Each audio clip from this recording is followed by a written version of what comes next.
everybody. This is Rob Duenas, and welcome to Sketchcraft, the podcast for art, games, and process junkies. What you're seeing here is a speed painting of some watercolor saucies I did of the TMNT, particularly Leo from the Teenage Mutant Ninja Turtles.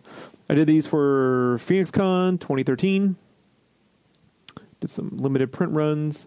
We have a few left over. If you ever want to hit me up for that, you can email me at the links in the podcast. So basically the process here is simple.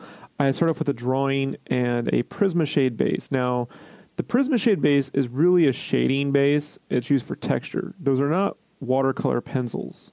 So if you're wondering, am I painting with watercolor pencils here? The answer is no. I use the waxy Prismacolor to add a bit of a tonal shading area, as well as add a little bit of texture because I do a lot of thin layers of watercolor. So what I'm doing here is I'm applying my first layer of green into primarily the Prisma shade layer, some of the white areas too, because it's very washed out. It's very light. It's almost like a glazing pass, and this helps sort of absorb some of the waxy base, and then I'll start to add a lot of darks into the shade area to begin with. I like to throw a lot of color into my shade areas first, and then toward the end of the drawing, start to paint in actual Paynes Grey and darker blacks into the shadow areas, as opposed to just going right for that. You know, with watercolor, you want to sort of start light and go dark, as opposed to going as dark as possible and then building up light areas. So this is sort of a style of painting that I made up over the last year or two. The idea is sort of like create the effect of textured dripping water. However, I don't leave a lot of it to chance. You'll see that I paint a lot of the actual drips and layers of drippage and splat in manually as much as humanly possible. I use about 2 brushes. I use a number 1 liner brush, which is what you're seeing here. And then for some of the heavier dripping effects, I use a number 6 round. Has a nice fat brush. The effect of the water dripping down is really done because I just like the way it looks. I create a lot of digital art as well, so I do a lot of coloring that is really clean and really perfect. And when it came to painting in mixed media, I wanted to do something that was the complete opposite. I've been using Photoshop programs for a long time, Corel Painter.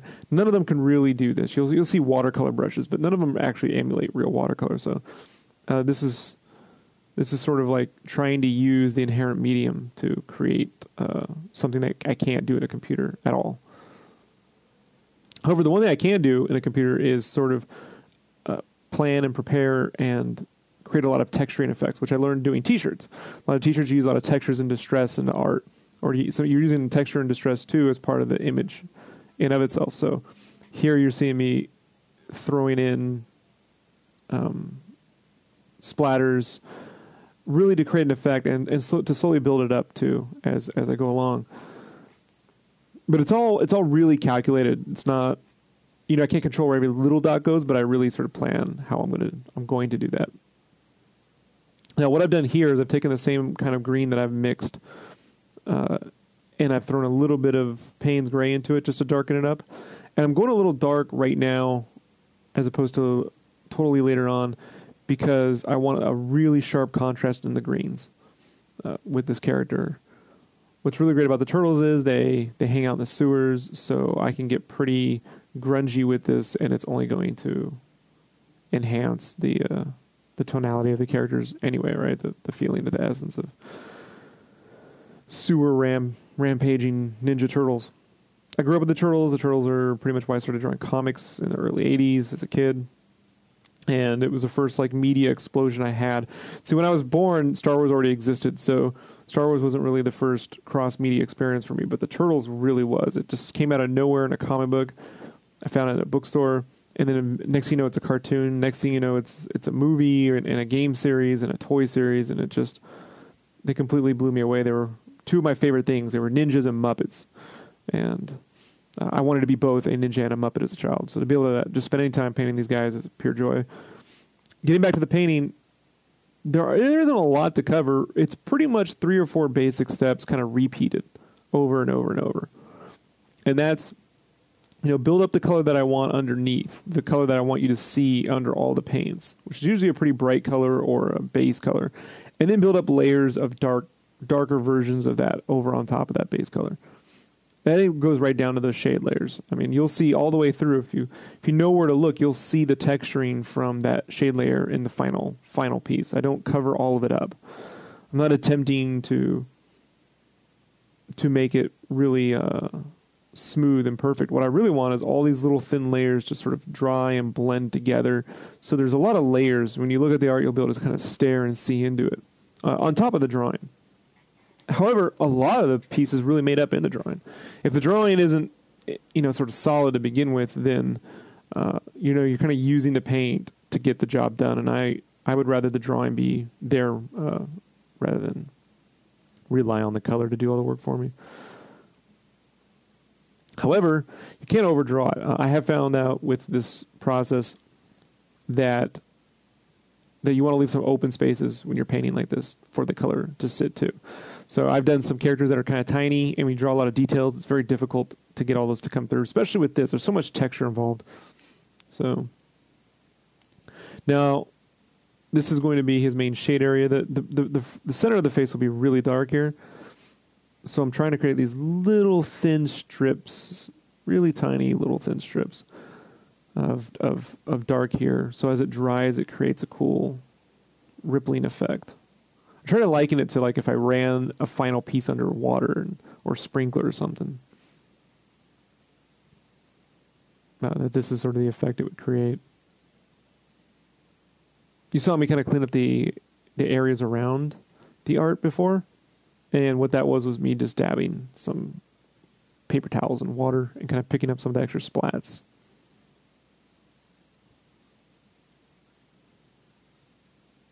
Now, see, what I try to do is follow the underside of lines, too, as I add in darker colors to kind of separate some of the drawn elements from other parts, to kind of make it look like things are actually sitting on top of each other.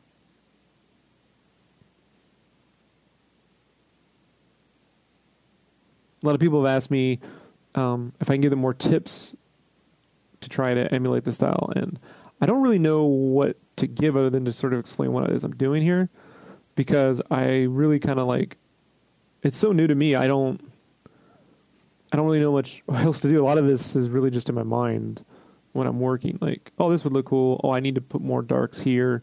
Oh, so right there kind of messed up, so I'm picking that up with some water. You do want to let this stuff dry. Usually takes 15 minutes or so for each layer to kind of dry. Now, it might look really dark when I first lay it down, but as it dries, it won't be as dark. It always sort of mats out. Now, I'm starting with the greens first, obviously, because it takes up the majority of the circumference. Now, to base the greens down, I make a lot of my own greens. So I'll use... sometimes I use a tube green. Like right there's a dioxide green when I want like a really quick pass. But the base greens I usually make with lemon yellow hue, ultramarine. Sometimes I'll use cerulean blue. You see there's a test piece right there. And then I'll add a little bit of burnt sienna to neutralize. But because I want, see, now I'm staining. And tubed greens are a really good way to use a stainer. A phthalo is probably the darkest you can go. Phthalo is usually the darkest stainers. I would never really use a tubed color, or a tube color that I couldn't make myself other than primaries, obviously, for a base color because it'd be so light. And anytime you want to sort of neutralize the color, if it's too bright, just use a sienna. That's what siennas are for. Any sienna will sort of neutralize a color a bit, bring down the saturation. See, I'm trying to like push his head forward from the neck a little bit, create a little bit of a shadow.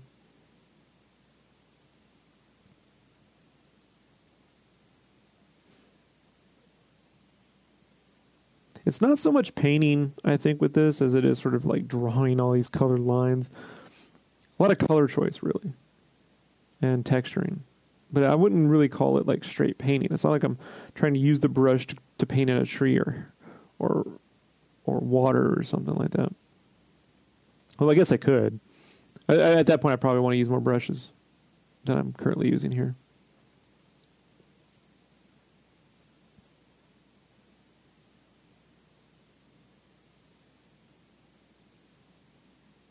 So again, I'm just trying to go into all the darkest areas, and that's usually around both edges. Because what happens is once this dries, I'll do a Paynes Grey shade layer to get it really dark, and then I'll paint in highlights back over. So around edges, I'm trying to get it as dark as possible because I'm going to add a little bit of a white edge with some gouache or acrylic gouache at the end, which will pop it back forward.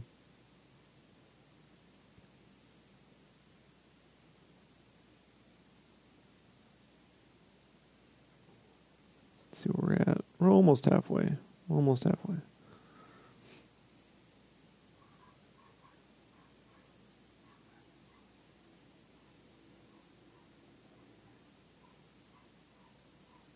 So this is, again, a little bit of dioxide green out the tube, a little bit of Paynes Grey, just to darken it up a bit.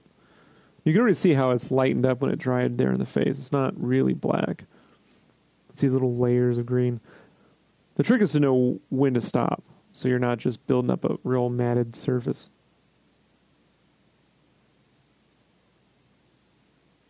This is a little bit of ultramarine with some raw sienna. You can see in the top right, if you look, you'll see the blue's really bright there, but it's not on his actual bandana because I've used some burnt sienna to neutralize the blue down a bit. I would prefer to start with a little bit more of a neutral version, and then if I really want to brighten it up later, you can always do a really thin glaze using just the raw tube colors to kind of liven it up. Then it's always like a question of like, okay, his bandanas are moving diagonally across the body, but do I paint straight horizontally down? And there's no set rule for that for me. Like, it just goes back and forth. I know when I did the Hawkeye piece, his bow and arrow case on the back, I actually painted that diagonally. So... And then I'll probably throw in a secondary blue color, I think. I think I mixed some turquoise in with... I mixed some turquoise in with some sienna just to sort of throw in a secondary color scheme. I think that's what you're seeing right there is this sort of off blue. It's a bit brighter, a little different. And I'm putting it in while the other stuff's still wet, so it kind of blends together a little bit. But it'll create these little patches of color variation. That's also why I use these little mini trays rather than a big palette. Because it forces me to remix colors all the time, which I like because that means as I'm laying down greens, they're not exactly the same. It's not like I created a giant tube. I'm constantly mixing new versions. So I get these great little variations of green and yellow and blue as opposed to just some flat version of the color. Now, for his shell, I spent a long time. I've taught myself how to do this, really. So I spent a lot of time experimenting trying to get like this creamy yellow color. And I remember when I first started to do yellows, I was like, well, how do I get the cream yellow, right?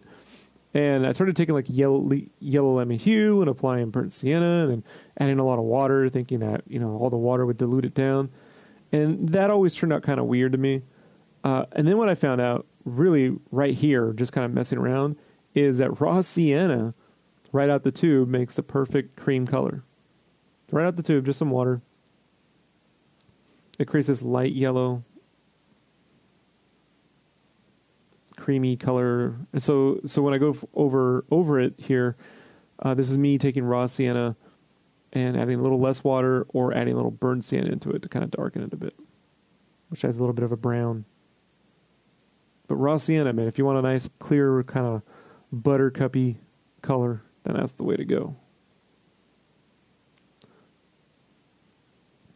Yeah, this definitely has some burnt sienna right into there.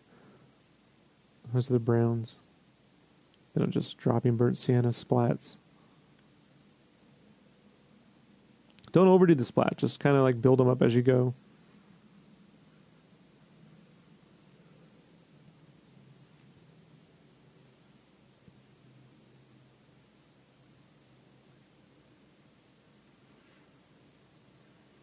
And this is raw sienna and some burnt umber. There's a lot of tonal siennas in this piece, which is fine because they're kind of earthy in tone anyway. Man, a lot of stuff out there.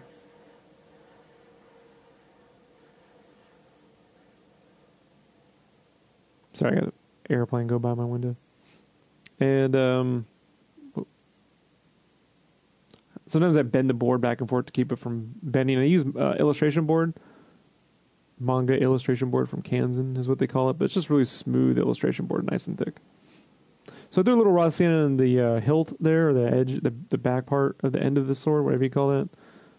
And then I got a little raw sienna going on in the shade areas.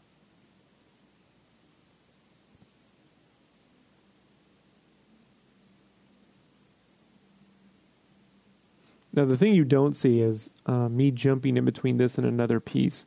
I generally paint 2 at a time. So what I'll do is I'll let this dry, and then I'll go paint another turtle or something else while it's drying. So you don't see that. I just edit them together in the video. So this is straight raw sienna with probably a little burnt umber in there. I'm going to grunge it up a bit. More raw splats, more raw splats. Heavy splats. Kind of has a pizza crust feel to it. Weird as that seems. That's some raw sienna right there I'm mixing. Oh, burnt sienna, back and forth, back and forth. Just trying to lighten up the browns a little bit on the hilt, because I'm going to add some red on there too. I don't want those bleeding too much into the greens, because the greens are looking pretty good. Greens are hard. Luckily, I've been pretty good at mixing them so far, though. The hardest I've ever had to mix is gold, which I did recently on this other Thanos piece. Took me a while to figure out how to get a good gold. But greens are pretty tough. But I've worked it out over a few times. My first greens were horrible. Now, reds are interesting. I jump between 2 kinds of reds, a carmine red and an Alizon crimson hue. Carmine's more orangey or warmer red, and an Alizon crimson hue is more purpley. So this is a carmine with a little bit of burnt sienna, and that's some permanent rose too. Permanent rose is like a pink. So it'll throw it off a little bit. So I've kind of neutralized the red a little bit. It's a little brownish, but it'll have these little taints of red in there too.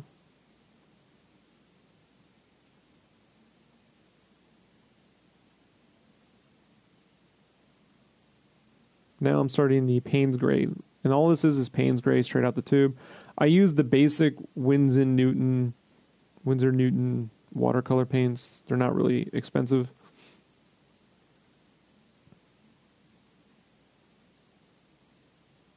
The only really expensive thing I use is my straight black ink, which I use whole bean ink, and the acrylic wash, so those are a little expensive. But when it comes to the paints, I just use straight Windsor Newton.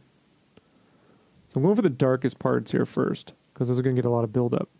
Anywhere there's going to be a shadow to separate, like his straps there, the back of his arms are going to be heavily shadowed. Usually I do a lighting guide in Photoshop. I'll paint something. Here I'm just making it up as I go. But mostly because I'm pretty confident I can paint the turtles. But if it's characters that have a lot more complexity in their design, or I'm just not feeling that confident, or I know there's going to be a lot of paint on the characters, then I'll do a color guide and then a lighting guide on top of that. If I don't want to do a color guide, I could just scan this in and then kind of do a quick lighting guide over that.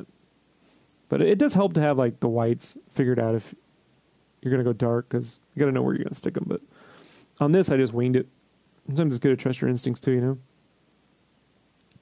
So this shadow pass I'm doing on his bandana has some ultramarine built into or mixed into the Paynes Grey as well. So it's not a true Paynes Grey shade yet on that, just because I want to add a little color variation into it first, and then I'll go back over with the Paynes Grey.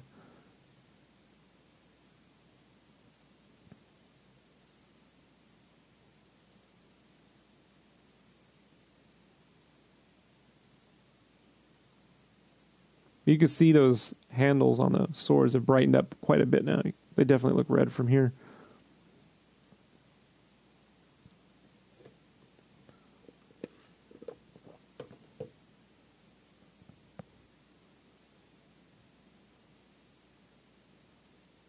Part of my coffee drinking. Let's see where we're at. Almost done. So here I'm splatting in some Paynes Grey. Turtles came from a graphic novel approach, which I really like. I like that they're not drawn realistically when they were created, as opposed to now, which seems to be the whole internet craze, is to take cartoony characters and paint them as if they're real things.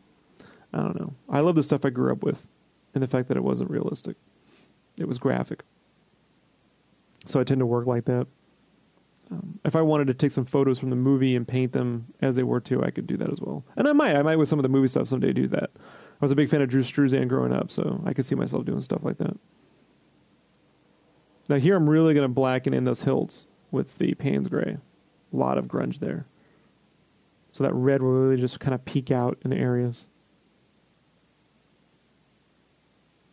Just filthy. Just filthy. Now we're doing the straight. Paynes Grey on the bandana. You'll see I kind of mess up this eye a little bit too. And I fix it. So that's dried now. I'm doing the white. I think this is Higgins ink, although I tend to use acrylic wash. I was just trying something different with this. I didn't like the effect. Normally I also wear a cap when I do this, so my bangs are kind of hanging down, which I try not to do, but it happens. So once it's dried, I'm basically painting back in all these little highlights with the white. And then I'll go over it with ink to kind of pull some of the white back out. I have tried using masking fluid. I just hate the way it looks while I paint. And the effects between the two are negligible to me. They look the same, virtually. And mean that I'm just going to correct. If the actual board wasn't perfect and I needed to do some touch-up in Photoshop to brighten up some areas, I can do that. So I'm not a big fan of masking fluid just because I just don't like the way it looks while I'm painting. But there are really good effects you can do with it. So I'm not going to knock it. Just doesn't seem to make sense to my head. Now it's starting to look like a lot of the art I grew up with here.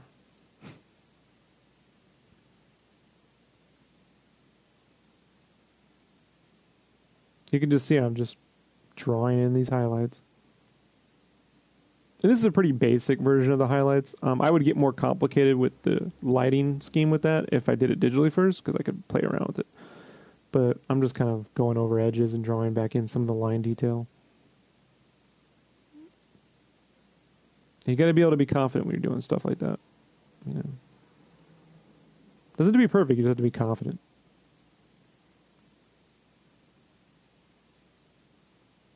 I'll paint in all those little lines on the handles too.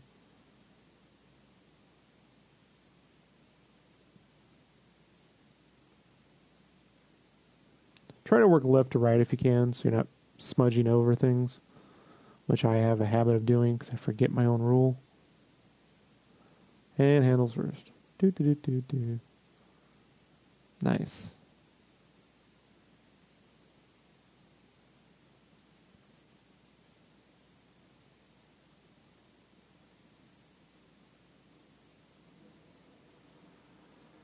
Yeah, it really is. Like I told you, it's more like drawing the stuff in than it is painting, really.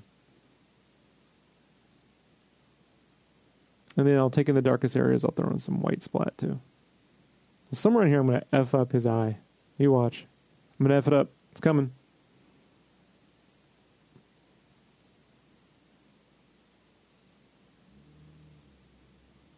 There, right there. See that? Oh, look, I made that worse. Oh, Rob, you made it worse. I'll fix that, though. That's cool. So then I take all those really dark areas and I throw some white splats back in. Just to break up the dark areas again. And then here I'm taking a Sharpie to try and add in these dark lines. But what happens is I messed up and I end up killing several pens trying to throw the black lines back in this stuff. I have found out that there are these Sabiro pens that work really good for that. What are they called? They're called, Stabilo. Stabilo's black pens work really good on painting over watercolors. Otherwise, it'll draw your tips out. So here I just killed like several pens while I'm trying to do that. Yeah, it's a real good waste of money right here. Good job, Rob. Let's continue to throw pens away. Impressive. All right, well, this is about it. I'm going to let you go and finish watching this. If you have any questions, please email me directly at rob@sketchcraft. That's the name of the podcast, sketchcraft.com. I will be happy to answer them in a future podcast and give you all sorts of credits and accolade. Please check out the podcast on iTunes, Sketchcraft. And if you'd like some copies of these prints, just email me again at the same address at rob@sketchcraft.com. Thank you for watching. I will see you all in the next one. Goodbye.